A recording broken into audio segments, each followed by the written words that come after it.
Alléluia. Merci Seigneur. Je pense que chacun de nous a pu voir le thème. Alléluia. Aujourd'hui, nous allons parler, Alléluia, sur Emmanuel, Dieu avec nous. Amen. Qui est tiré du texte, Alléluia, de Ésaïe 7 au verset 14, qui nous dit « Voici », je commence au début avant d'arriver à « Voici ». C'est pourquoi le Seigneur vous donnera lui-même un signe. Voici, la jeune fille sera enceinte et elle enfantera un fils. Elle lui donnera pour nom Emmanuel, Dieu avec nous. Alléluia. Avant de rentrer, alléluia, dans le sujet, alléluia, qui concerne Emmanuel, Dieu avec nous, il faudrait tout d'abord, alléluia, comprendre le contexte, alléluia. Pourquoi le Seigneur a parlé au travers de Ésaïe, pourquoi il a déclaré cette parole au travers d'Ésaïe. Amen. Ici, Dieu s'adresse, alléluia, au roi Akaz, par l'intermédiaire de son serviteur, le prophète Ésaïe. À cette époque, Dieu s'adressait beaucoup à son peuple par l'intermédiaire des prophètes. Pour ceux qui ne savent pas, un prophète est un personnage qui, par inspiration divine, prédit l'avenir ou révèle aux hommes une vérité importante. Celui qui annonce ce qui doit arriver. C'est un messager de Dieu. Il parle au nom de Dieu. Il donne des messages de sagesse, etc.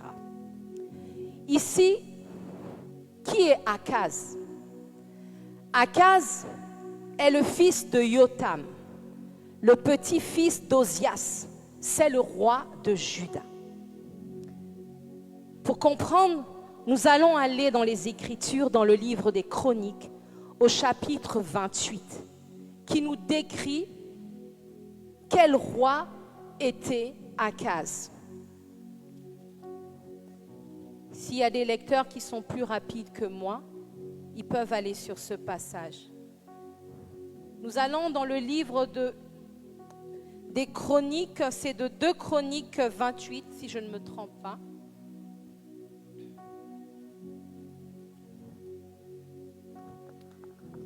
J'y suis, je vais partager la parole de Dieu. Akaz, 2 Chroniques, au chapitre 28. Il était âgé de 20 ans à son avènement et il régna 16 ans à Jérusalem. Il ne fit pas ce que l'Éternel considère comme juste, contrairement à son ancêtre David, mais il suivit l'exemple des rois d'Israël et ordonna même de fondre des statues en l'honneur des Baals. Il offrit des parfums dans la vallée de Ben-Hinnon et fit brûler ses propres fils pour les offrir en sacrifice aux idoles, commettant ainsi la même abomination que les nations païennes que l'Éternel avait dépossédées en faveur des Israélites. Il offrait des sacrifices et brûlait des parfums sur les hauts lieux, sur les collines et sous chaque arbre verdoyant. L'Éternel, son Dieu, provoqua sa défaite devant le roi de Syrie. Les Syriens le battirent et lui prirent un grand nombre de prisonniers qu'ils emmenèrent à Damas. La victoire sur Akaz fut aussi accordée au roi d'Israël qui lui infligea une lourde défaite. En un seul jour, Péka, fils de Remaliaou, massacra en Juda 120 000 hommes, tous de vaillants guerriers, parce qu'ils avaient abandonné l'Éternel, le Dieu de leurs ancêtres. Il y a également le livre de 2 Rois 16 qui nous parle également aussi de ce roi. Dans le livre de Chroniques, on nous précise en fait que c'était un descendant de David. On dit, contrairement à son ancêtre David, Akaz, alléluia, vient de la lignée de David. Alléluia. Mais il n'a pas suivi les traces de ses pères. Chacun de nous tous, nous connaissons David, l'homme selon le cœur de Dieu. Alléluia. Mais lui, Akaz, on nous dit qu'il n'a pas suivi les traces de ses pères. Il n'a pas marché comme son père David. On dit, il ne fit pas ce que l'Éternel considère comme juste. Akaz n'était pas agréable aux yeux de Dieu. Tout ce qui était abominable et odieux aux yeux de l'Éternel, Akaz l'a fait. Ce chapitre nous le décrit. Il ordonna même de faire fondre des statues en l'honneur des Baals. Il offrit des parfums dans la vallée de Ben-Hinnom et fit brûler ses propres fils pour les offrir en sacrifice aux idoles. Abomination. Un méchant roi. Malgré cela, notre Dieu, celui qui est amour, lent à la colère, le Dieu miséricordieux, donne à Akaz une occasion de se repentir. Nous repartons dans le livre de Ésaïe. Il nous faut d'abord comprendre tout cela avant d'arriver, alléluia, à cette parole que le Seigneur a donnée au prophète Ésaïe. Nous revenons dans le livre d'Ésaïe, au chapitre 7. Je relis encore depuis le début. Sous le règne d'Akaz, fils de Yotam et petit-fils d'Ozias, roi de Juda, Retsim, roi de Syrie, se mit en campagne avec Péka, fils de Remaliaou, roi d'Israël, contre Jérusalem pour l'attaquer. Mais ils ne purent la vaincre. Quand on apprit à la cour du royaume de David que les Syriens avaient pris position en territoire éphraïmite, le roi et tous ses sujets en furent secoués comme le feuillage des arbres de la forêt quand ils sont agités par le vent. Alors l'Éternel dit à Ésaïe, va à la rencontre d'Akaz, toi et cher Yachoub, ton fils, tu le trouveras vers l'extrémité de l'aqueduc du réservoir supérieur sur la route du champ du teinturier. Tu lui diras, écoute-moi, garde ton calme, n'aie donc peur et ne perds pas courage devant ces deux bouts de tison fumant, devant la fureur de Retsim et de son pays, la Syrie et du fils de Remaliaou. Je disais tout à l'heure, quel Dieu merveilleux, rempli d'amour, lent à la colère, miséricordieux. On nous décrit que Akaz est un roi méchant, qui a fait des abominations, des choses qui ne plaisaient pas à l'Éternel. Mais malgré cela, l'Éternel envoie son prophète pour aller vers Akaz. Alléluia. Et c'est ce que l'Éternel fait souvent avec nous. Il vient toujours vers nous. Alléluia. L'amour de Dieu me surprend, bien-aimé. Dieu, par l'intermédiaire du prophète Ésaïe, va à la rencontre de Akaz pour le rassurer. Il dit, garde ton calme. En d'autres termes, n'aie crainte. N'aie donc pas peur et ne perds pas courage devant ces deux bouts de tison. Aux yeux de Dieu, le roi de Syrie et le roi d'Israël sont des tisons fumants. J'ai cherché la signification. Tison fumant, c'est quoi? Bien-aimé, de la cendre fumante. De la cendre. Donc, rien, comme le dit la servante de Dieu. Mais l'incrédulité de Akaz ne l'a pas permis de comprendre et de voir ce que Dieu lui disait. C'est-à-dire qu'Akaz, il dit, n'aie crainte, ne sois pas troublé, parce que ces personnes-là, ces rois, c'est de la cendre fumante. Je vais vous parler comme le Seigneur m'a parlé quand j'étais en train d'écrire ce message. Le Seigneur m'a parlé, il me disait, aujourd'hui, beaucoup d'entre nous, nous sommes incrédules. Nous ne croyons pas ce que le Seigneur nous dit au travers de sa parole. Le Seigneur te dit, souvent, lorsque tu es paniqué face à une maladie, face à une montagne, il vient vers toi avec sa parole. Il dit, n'aie crainte. N'aie crainte parce que cette maladie-là, ce cancer-là, c'est de la cendre fumante. Ce n'est rien. Alléluia. Le Seigneur, en fait, nous dit, tes ennemis, ce sont mes ennemis. Ils sont de la cendre fumante. Ils sont, c'est-à-dire déjà vaincus. Vraiment, je prie que le Seigneur ouvre nos yeux. Qu'il ouvre nos yeux spirituels, qu'il nous donne la compréhension, qu'il nous permette de voir comme lui, il voit. Il m'a ramené, il m'a dit, David, devant Goliath. Il dit, pourquoi David n'a pas craint Goliath? Parce que David n'avait pas vu le géant. David a vu avec les yeux de l'Éternel. Il a vu de la cendre fumante. Bien-aimé, puisses-tu voir tes ennemis comme de la cendre fumante. Pour revenir au contexte, Akaz a rejeté l'aide du Seigneur. Parce que, je continue, je relis pour que vous compreniez. Il dit, n'aie donc pas peur et ne perds pas courage devant ces deux bouts de tison fumant, devant la fureur de Retsim et de son pays, la Syrie et du fils de Rémaliaou. La Syrie, il est vrai, projette un malheur contre toi, de concert avec Éphraïm et le fils de Rémaliaou. Et ils ont dit, marchons contre Juda. Ils disent, marchons contre Nora. Marchons, alléluia, contre chacun de vous. Marchons. Jetons-y l'épouvante.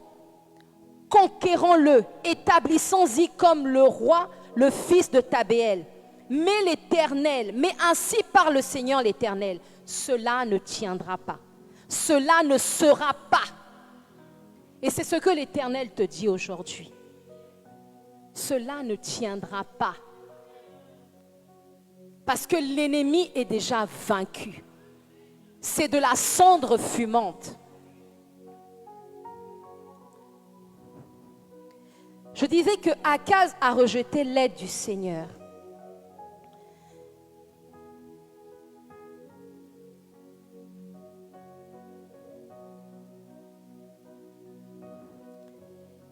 Il s'est entêté dans sa bêtise.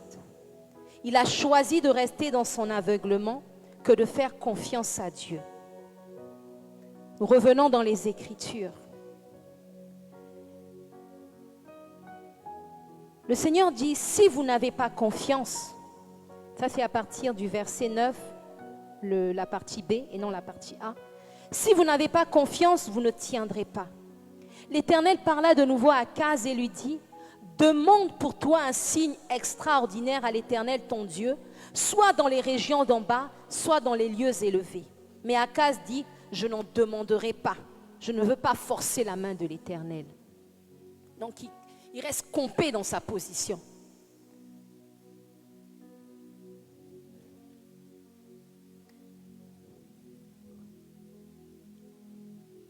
Si vous n'avez pas confiance, vous ne tiendrez pas.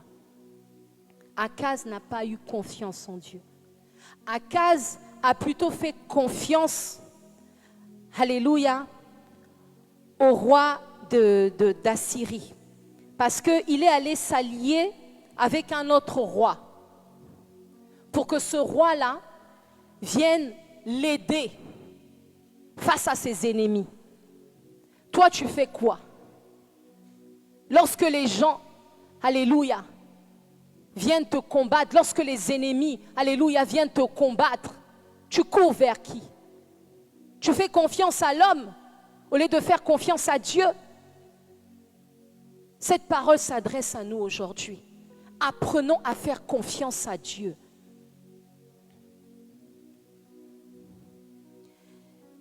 Le Seigneur disait, si on n'a pas confiance en lui, on va tout droit vers l'échec. On va couler. Si vous n'avez pas confiance, vous ne tiendrez pas.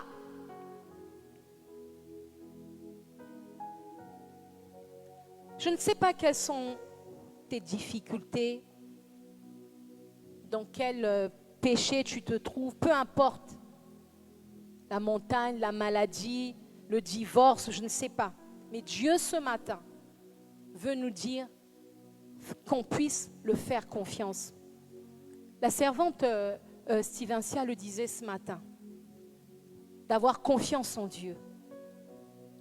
Elle disait, les paroles, il y a des fois on te dit des paroles. Toi, tu préfères en fait croire à ces paroles-là que de croire à la parole de Dieu.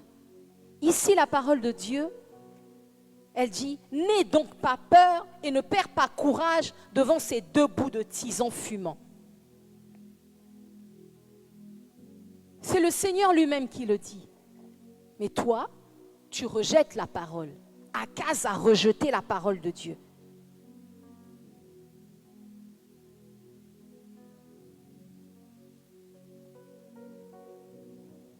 Dieu dit qu'on puisse le faire confiance. Et nous allons tenir, nous allons y arriver.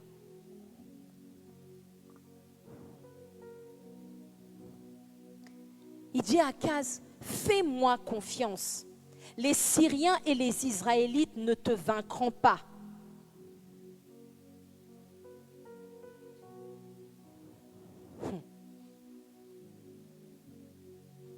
Moi, c'est ce qui m'a vraiment surpris, c'est l'amour de Dieu. Quand on nous décrit en fait ce genre de roi-là, qui était dans l'abomination, qui a fait passer ses fils au feu,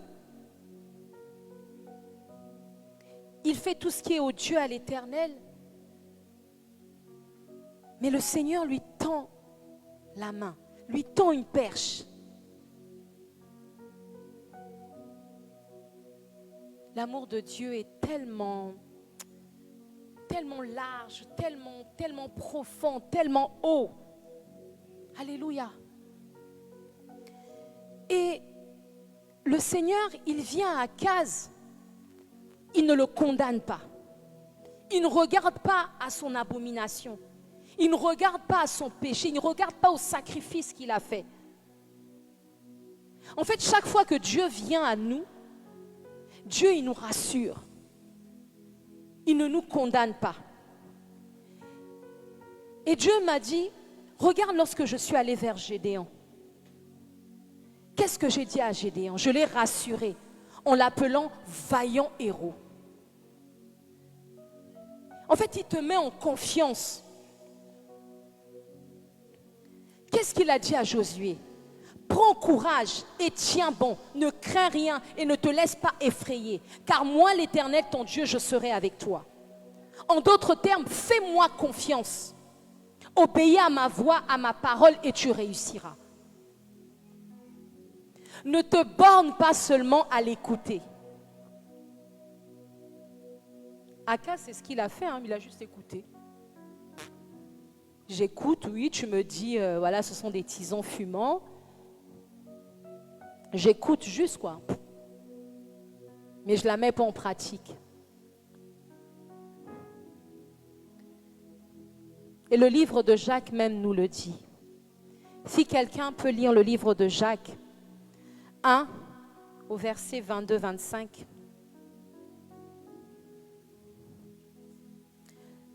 Jacques 1, verset 22-25.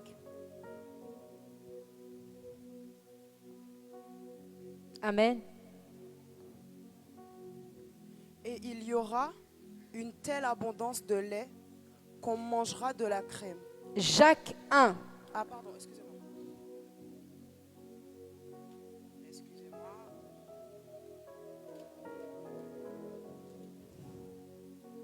Je suis déçue, je vais lire la parole de Dieu. Seulement, ne vous bornez pas à l'écouter. Traduisez-la en actes, sans quoi vous risquez de vous faire illusion sur vous-même. En effet, si quelqu'un se contente d'écouter la parole sans y conformer ses actes, il ressemble à un homme qui observe son visage dans un miroir. À peine est-il parti qu'il a déjà oublié ce qu'il a vu et qui devrait être mis en ordre. Par contre, si quelqu'un scrute attentivement la loi parfaite qui donne la vraie liberté, et s'il étudie assidûment, s'il vit avec elle et lui demeure fidèlement attaché, il en arrive ainsi non à écouter pour oublier, mais à agir ponctuellement d'après ce qu'il aura entendu. Un tel homme trouvera le bonheur en obéissant à la parole. Akaz n'a pas trouvé le succès. Il est allé tout droit au mur parce qu'il a rejeté la parole de Dieu. Il s'est juste borné à écouter. Que notre intelligence soit renouvelée aujourd'hui. Que lorsque nous sortons d'ici, comme le disait la servante de Dieu dimanche dernier, soyons comme les chrétiens de Béret. Allons scruter la parole. Lorsqu'on nous la donne, allons la méditer. Alléluia. Et mettons-la surtout en pratique. Parce que c'est le succès pour nous. C'est le bonheur pour nous.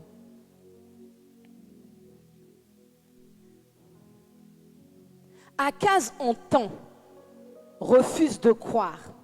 Dieu lui dit, demande-moi un signe. Ça aussi, il refuse. L'Éternel parla à nouveau à Akaz, lui dit, demande pour toi un signe extraordinaire à l'Éternel ton Dieu, soit dans les régions d'en bas, soit dans les lieux élevés. Mais Akaz dit, je n'en demanderai pas. Je ne veux pas forcer la main de l'Éternel. La plupart du temps, bien aimé, le Seigneur m'a dit, ce sont les hommes qui demandent des signes à Dieu. À quoi reconnaîtrai-je que c'est toi qui me parles? Zacharie l'a dit au Seigneur. Il a dit ça à l'ange. À quoi reconnaîtrai-je cela? Car je suis vieux et ma femme est avancée en âge. C'est dans 1 Luc 18, on ne va pas le lire. Lorsque le Seigneur lui a dit que sa femme devait avoir un enfant. C'est le père de Jean-Baptiste. Lui, il a demandé un signe. Et le Seigneur l'a rendu muet. Le Seigneur me dit encore, comme Gédéon, si j'ai trouvé grâce à tes yeux, donne-moi un signe pour montrer que c'est toi qui me parles. L'homme aime demander des signes. Moi-même, je suis comme ça. Je doute, le Seigneur me parle, je suis là, je n'ai pas confiance. Est-ce que c'est vraiment toi qui me parles? Si c'est toi, je veux que tu envoies la parole là que tu m'as dit par quelqu'un que je ne connais pas, surtout pas de l'assemblée. Parce que si c'est de l'assemblée, moi je me dis, ils connaissent ma vie, on a l'habitude d'échanger. Non, je veux un signe. Hey, changeons. Et en confiance en Dieu, bien-aimé. Et ce qui m'a semblé vraiment étrange et bizarre, c'est que malgré le refus de Akaz de demander un signe, Dieu lui en donne quand même.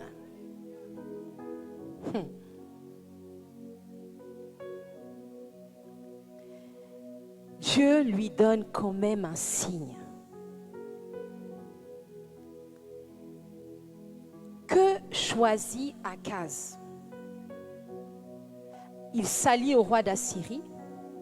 Il envoie des messagers pour dire au roi, je suis ton vassal et ton fils.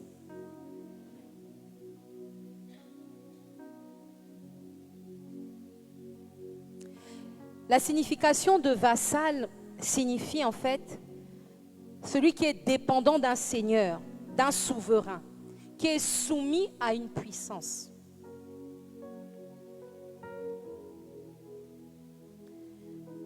La réalité de Akaz, c'était le roi d'Assyrie. Pour lui, le roi d'Assyrie va me sortir de ce pétrin-là. Avec le roi d'Assyrie, je vais sortir vainqueur.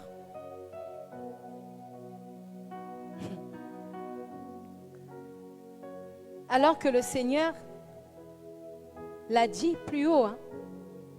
Si vous n'avez pas confiance, c'est-à-dire que si tu ne mets pas en application ma parole, vous ne tiendrez pas. Si tu ne reçois pas la parole que je te donne, moi l'Éternel, moi qui ai créé les cieux et la terre, tu ne tiendras pas. Parce que ma parole à moi, elle donne la vie. Ma parole à moi, elle donne la victoire. Alléluia. Parce que je suis le Créateur. Lorsque je dis, elle existe.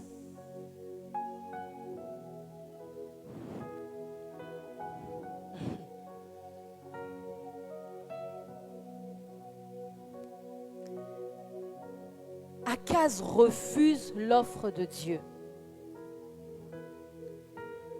Il rejette l'offre du Seigneur. Celui qui pouvait le délivrer de la main de ses ennemis. Celui qui dit qu'il fait de tes ennemis son marchepied. Celui qu'on appelle l'Éternel des armées. Celui qu'on appelle l'Éternel, alléluia, qui combat pour nous.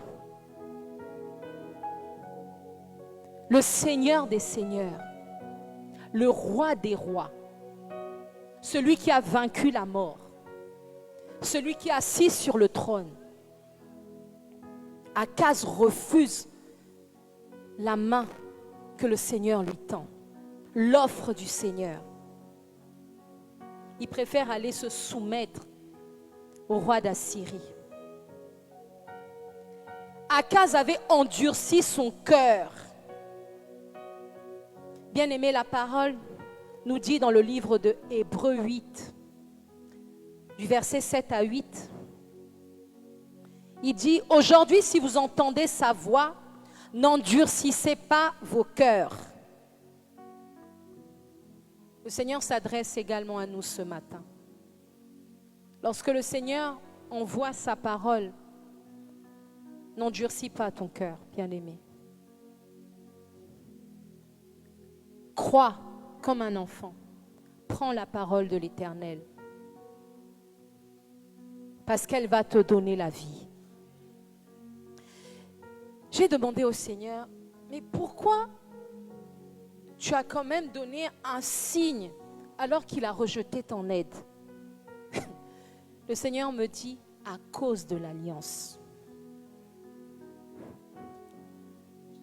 Le Seigneur est fidèle à sa parole.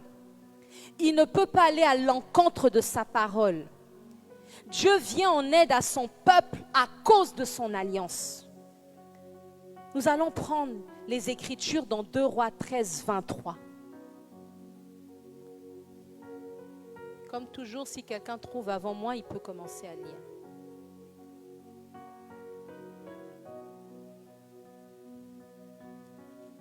« 2 Rois 13, 23, je lis la parole de l'Éternel. « Mais l'Éternel leur témoigna sa grâce. Il eut de la compassion pour eux et leur vint en aide à cause de son alliance avec Abraham, Isaac et Jacob.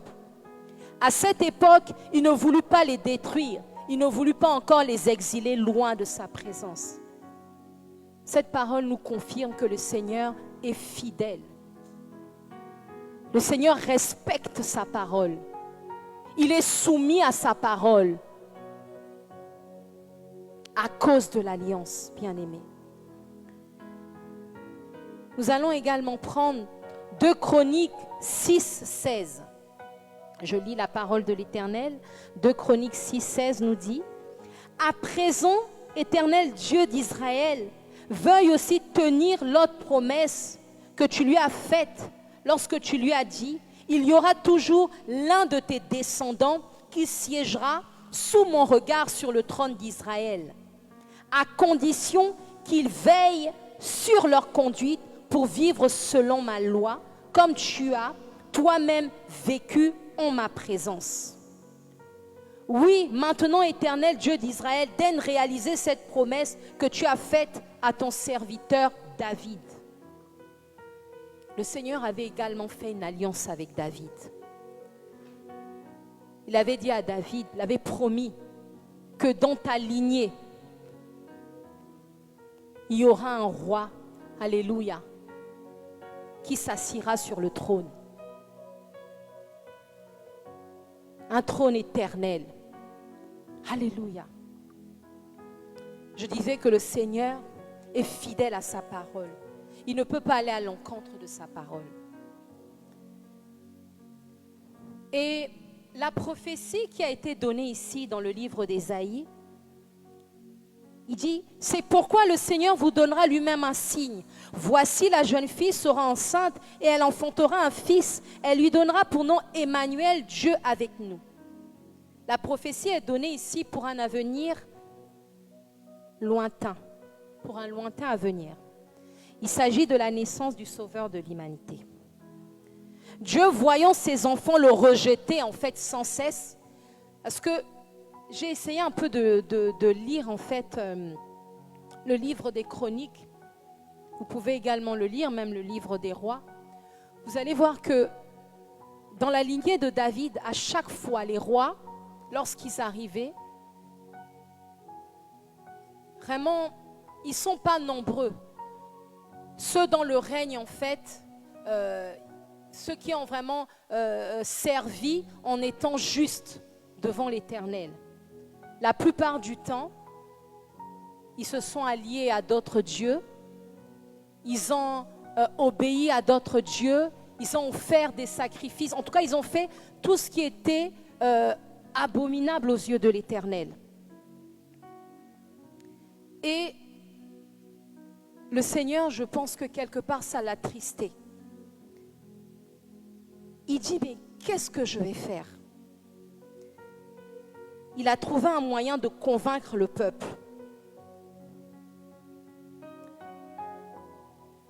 Dieu, voyant ses enfants le rejeter sans cesse, trouve un moyen de convaincre son peuple qu'il est bel et bien leur sauveur, leur unique espoir d'avoir la vie éternelle. Alléluia. Bien-aimé, Dieu avait promis à David et à Israël que le Messie serait issu de la tribu de Juda, de la lignée de David. Et cet accomplissement, normalement, c'est un accomplissement qui est certain. Parce que quand nous allons dans le livre de Matthieu 1, 23, on nous parle de la jeune fille vierge, alléluia, qui a été enceinte et qui a donné naissance au Sauveur. Alléluia.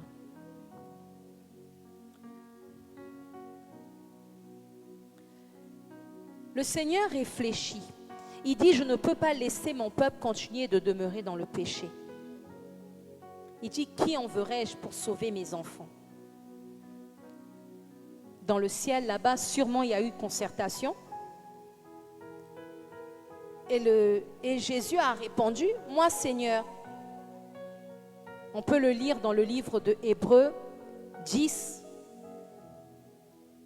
du verset 5 à 7. Si quelqu'un a trouvé, il peut lire. Hébreux chapitre 10, versets 5 à 7. Amen. C'est pourquoi Christ, entrant dans le monde, dit, tu n'as voulu ni sacrifice ni offrande, mais tu m'as formé un corps. Tu n'as agréé ni holocauste ni sacrifice pour le péché. Alors j'ai dit, voici, je viens. Dans le rouleau du livre, il est question de moi, pour faire, ô Dieu, ta volonté. Amen. Amen. Donc, le Seigneur dit, qui enverrai-je pour sauver mes enfants? Jésus a répondu, moi Seigneur. Et le Seigneur a dit, d'accord, je vais te former un corps pour que tu fasses ma volonté. Je vais donc t'envoyer sur la terre en tant qu'homme, pour que tu puisses éradiquer une fois pour toutes cette histoire du péché. Parce que l'humanité doit être sauvée. Ma sœur, si tu peux prendre Hébreux 2, du verset 14 à 15.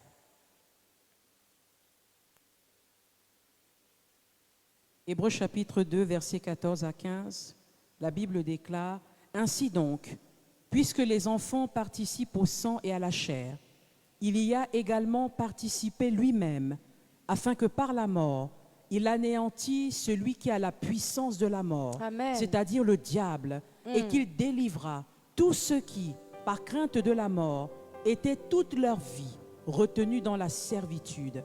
Amen. Alléluia.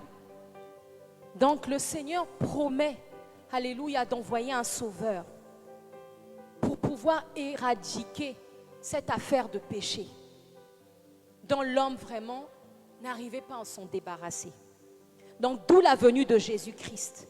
Emmanuel, en hébreu Immanuel, qui signifie Dieu est parmi nous, Dieu avec nous. En réalité, le but que Dieu visait, ce n'était pas Dieu avec nous, mais Dieu en nous. Nous allons prendre Ézéchiel 36, de 25 à 27. Je lis la parole. Je répandrai sur vous une eau pure, afin que vous deveniez purs. Je vous purifierai de toutes vos souillures et de toutes vos idoles. Je vous donnerai un cœur nouveau et je mettrai en vous un esprit nouveau. J'enlèverai de votre cœur dur comme la pierre et je vous donnerai un cœur de chair. Je mettrai en vous mon propre esprit et je ferai de vous des gens qui vivent selon mes lois et qui obéissent à mes commandements pour les appliquer. Vous comprenez pourquoi Akaz n'a pas pu obéir à l'Éternel? Pour obéir à Dieu, bien-aimé, tu dois être sauvé. Tu dois faire confiance à Dieu, c'est-à-dire le reconnaître comme ton Seigneur et Sauveur personnel. Lorsque tu le reconnais, son esprit vient en toi. Et c'est cet esprit-là qui va te rendre capable d'obéir au Seigneur. Parce que de toi-même, bien-aimé, tu ne peux pas. On a vu le peuple d'Israël. Un coup, il dit, Seigneur, pardonne-nous, c'est bon, on arrête. On revient vers toi. Le Seigneur les pardonne parce qu'il est amour. Mais ils se détournent encore. Ils n'ont fait que faire ça. Pardon, Seigneur, pardon, pardon. Hein, on revient, aide-nous. Regarde ce roi-là, il veut nous attaquer, il veut en finir avec nous. Papa, si tu nous laisses, on est foutus. Le Seigneur les aide. Mais rebelote encore, la même chose. Le Seigneur a dit non, je ne peux pas, je ne peux pas. Je dois aider mon peuple, je dois aider mes enfants. Voilà pourquoi il a dit, je répandrai sur vous une eau pure, afin que vous deveniez purs. Donc je disais, c'est pour cela que le Seigneur Jésus est venu sur terre. Il a pris une forme humaine. Il a été crucifié, afin d'anéantir celui qui avait la puissance de la mort. Donc au travers du sacrifice de Jésus-Christ et de sa résurrection, le salut a été rendu disponible pour tous ceux qui décident de placer leur confiance en Dieu, en Jésus.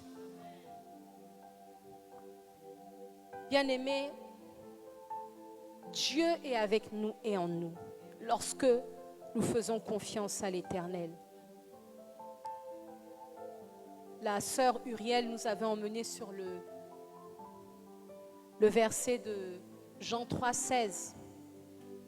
Tous ceux qui placeront leur confiance en l'Éternel hériteront de la vie éternelle.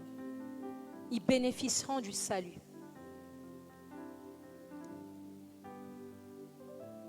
Place ta confiance en Dieu. Et Dieu sera pour toi. Parce que si Dieu est pour nous, bien-aimés, qui sera contre nous? Moi, j'aimerais vraiment t'inciter aujourd'hui, j'aimerais m'inciter moi-même à ne pas rejeter l'offre de Dieu, à ne pas rejeter l'aide de Dieu. Dieu nous parle beaucoup. À ne pas rejeter son appel. à ne pas rejeter la vie nouvelle qu'il veut t'offrir. Et avec l'aide du Saint-Esprit, Dieu nous a donné tout ce qu'il faut pour accéder à la vie véritable et pour vivre dans l'attachement, alléluia, au Seigneur.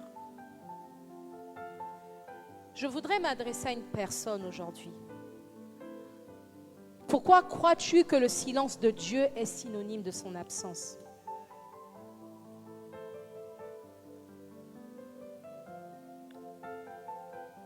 Ce signe que le Seigneur a donné par son prophète est toujours d'actualité.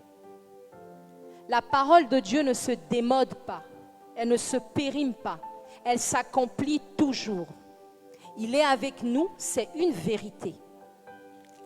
N'était-il pas dans la barque avec les disciples alors qu'il y avait une tempête? L'infidélité d'Akaz n'a pas annulé la fidélité de Dieu. Il a dit, n'aie pas peur et ne perds pas courage devant ces 2 bouts de tison, devant cette cendre fumante, devant cette maladie, le Seigneur te dit, n'aie pas peur. Devant ce cancer, le Seigneur te dit, n'aie pas peur. Devant ce sida, le Seigneur te dit, n'aie pas peur. Devant cette stérilité, le Seigneur te dit, n'aie pas peur. Devant ce chômage, le Seigneur te dit, n'aie pas peur. Devant ce célibat, le Seigneur te dit, n'aie pas peur.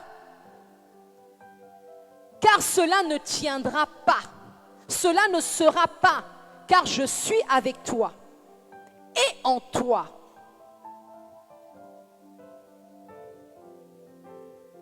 Qu'est-ce que tu choisis? De te lamenter? Qu'est-ce que le livre de Lamentation nous dit? Lamentation 22. Lamentation plutôt 3 à partir du verset 22. Lamentation 3. Lamentation chapitre 3 à partir du verset 22. La Bible déclare, les bontés de l'Éternel ne sont pas épuisées. Ses compassions excuse-moi ma sœur. Commence à partir du verset 21 s'il te plaît. Lamentation chapitre 3 à partir du verset 21. Voici ce que je veux repasser en mon cœur, ce qui me donnera de l'espérance. Les bontés de l'Éternel ne sont pas épuisées. Ses compassions ne sont pas à leur terme. Elles se renouvellent chaque matin. Oh, que ta fidélité est grande. Alléluia, amen. Qu'est-ce que tu choisis de repasser au-dedans de toi? Les bontés de l'Éternel se renouvellent chaque matin. Choisis de repasser cela dans ton cœur. Choisis de repasser cela dans ton cœur. Arrête de te plaindre. Arrête d'être dans la lamentation. Le Seigneur est avec toi. Il est en toi. Le Tout-Puissant réside en toi. Tes ennemis, ils disent, c'est de la cendre fumante que le Seigneur te donne de voir comme lui. Et pour finir, nous allons lire le livre de Romains 8. Il dit, maintenant donc, il n'y a plus de condamnation pour ceux qui sont unis à Jésus-Christ. Car la loi de l'Esprit qui nous donne la vie dans l'union avec Jésus-Christ t'a libéré de la loi du péché et de la mort. Car ce que la loi était incapable de faire, parce que l'état de l'homme la rendait impuissante, Dieu l'a fait. Il a envoyé son propre Fils avec une nature semblable à celle des hommes, pécheur, et pour régler le problème du péché. Il a exécuté sur cet homme la sanction qu'encourt le péché. Il a fait pour que la juste exigence de la loi soit pleinement satisfaite en nous qui vivons, non plus à la manière de l'homme livré à lui-même, mais dans la dépendance de l'Esprit. Il n'y a plus de condamnation en ce qui nous concerne. Le Seigneur est avec nous. Emmanuel est en nous. Lorsque tu marches, il marche avec toi. Lorsque tu t'assois, il est assis avec toi. Lorsque tu dors, il dort avec toi. Quel que soit l'endroit où tu es, Emmanuel est là. Il est là dans tes combats. Il est là dans cette maladie, alléluia, qui t'affaiblit. Emmanuel est là. Peu importe la grandeur de la montagne, Emmanuel est là. Il dormait dans la barque, alléluia, bien-aimé, lorsqu'il y avait la tempête. Mais qu'est-ce que le Seigneur a fait? Il s'est levé. Il finira par se lever. Il finira par accomplir sa parole. Parce que sa parole s'accomplit toujours. Ce signe qu'il a donné à Ésaïe, elle s'est accomplie dans le livre de Matthieu 1, 23. La Vierge, alléluia, est tombée enceinte. Pas enceinte d'un homme, mais enceinte du Saint-Esprit. Alléluia. Et le Sauveur est né. Et ce Sauveur-là, il est venu éradiquer le problème du péché. Alors aujourd'hui, sois rassuré. Regarde tes ennemis comme de la cendre fumante. Aie confiance en Dieu. Nous allons prier, alléluia, bien-aimés.